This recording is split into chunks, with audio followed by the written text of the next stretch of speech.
সাহস নেই বলে আমও গেল, ছালাও গেল। ভাগ্য নাকি সাহসীদের পক্ষে থাকে। তাহলে এই ম্যাচে আফগানিস্তানের জেতাটা ঠিকই আছে।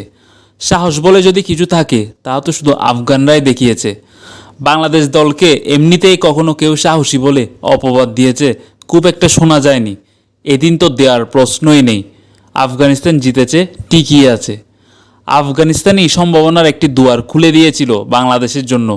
তা যে এতটা বাস্তব হয়ে উঠবে, এতটাই করে ফেলার মতো, সেটি আসলেই কল্পনা করা যায়নি। পুরা বিশ্বকাপেই বাংলাদেশের বোলাররা আলো ছড়িয়েছেন। এদিন তারা আরও দারুণ। সেমিফাইনালে ওঠার দৌড়ে আফগানিস্তান ও অস্ট্রেলিয়ার সঙ্গে বাংলাদেশকেও সামিল করে দেওয়ার কৃতিত্বটা পুরোপুরি রিশাদ তাসকিনদের।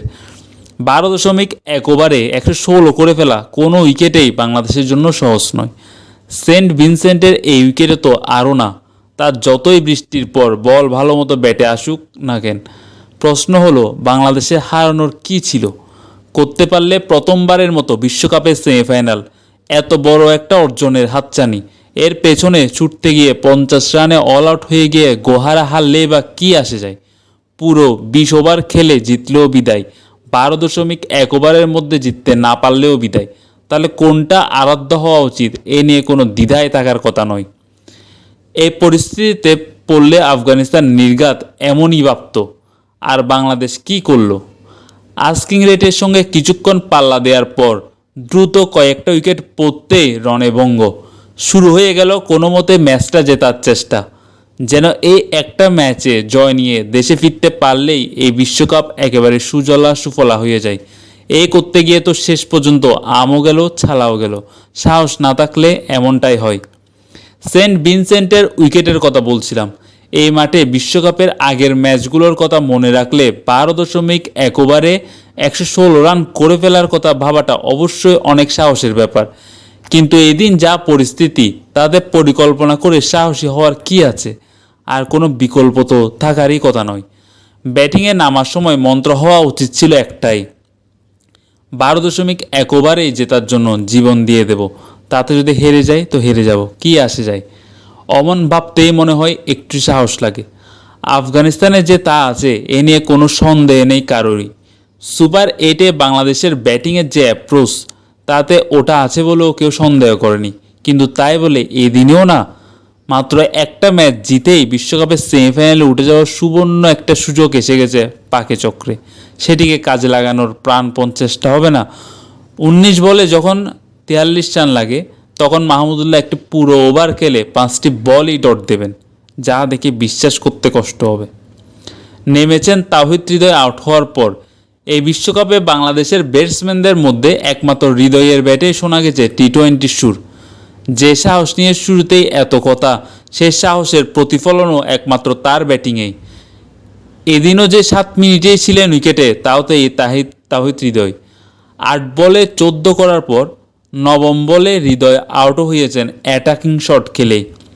সেমিফাইনালে উঠতে তখন 23 বলে 51 রান করতে হতো বাংলাদেশকে, ওভার প্রতি 13 রানের মতো। অবশ্যই কঠিন, তবে কঠিন হলেও অসম্ভব তো নয়। সেই প্রশ্নটাই আবার আসছে, আপাতত অসম্ভব হলেও কি তা করার চেষ্টা থাকবে না? হলে হবে, না হলে নাই। তা করতে গিয়ে হেরে গেলে বা কী আসে যায়?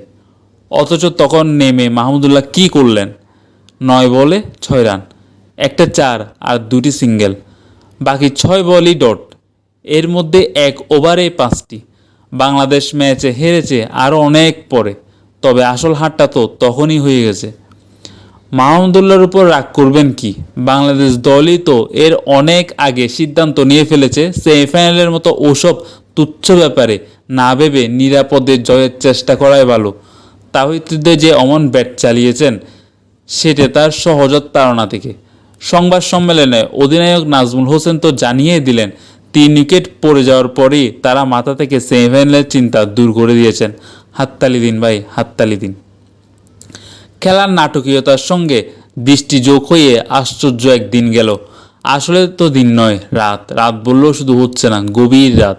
সেন্ট ভিনসেন্টের সময় রাত 1টারও বেশ পরে খেলা শেষ হয়েছে। রশিদ খান যখন সাইমন ডুলের সঙ্গে কথা বলা শেষ করে দেশবাসীর উদ্দেশ্যে প্রস্তুতে কী যেন বলছেন, তখন 1:30টার বেশি বাজে। বেশি রাতে সব কিছুই একটু অন্যরকম লাগে, আর এই ম্যাচটা এমনিতেই ছিল অন্যরকম। এক ম্যাচে যেন খেলছেন তিন দল, মাঠে বাংলাদেশ ও আফগানিস্তান, আর মাঠের বাইরে এ নিয়ে মহা টেনশনে অস্ট্রেলিয়া। প্রথমে যারা বাংলাদেশের অমঙ্গল কামনা করেছে বাংলাদেশ যেন 12.1 ওভারে জিতে যেতে না পারে, বাংলাদেশের ব্যাটিং তাদেরকে আশ্বস্ত করার পর মিচেল মার্শরা পারলে বাংলাদেশের হয়ে মাঠে নেমে পড়েন। পরাজয়টাও হয়তো বাংলাদেশের চেয়ে অস্ট্রেলিয়াদের বুকে বেশি বিঁধেছে। এই পরাজয়ে বাংলাদেশের কী বা এমন ক্ষতি হয়েছে? ক্ষতি যা হয়েছে তা তো অস্ট্রেলিয়ারই। নাজমুলদের ওপর আপনি আর কী রাগ করছেন? এর চেয়েও বেশি রাগ মনে হয় মিচেল মার্শের।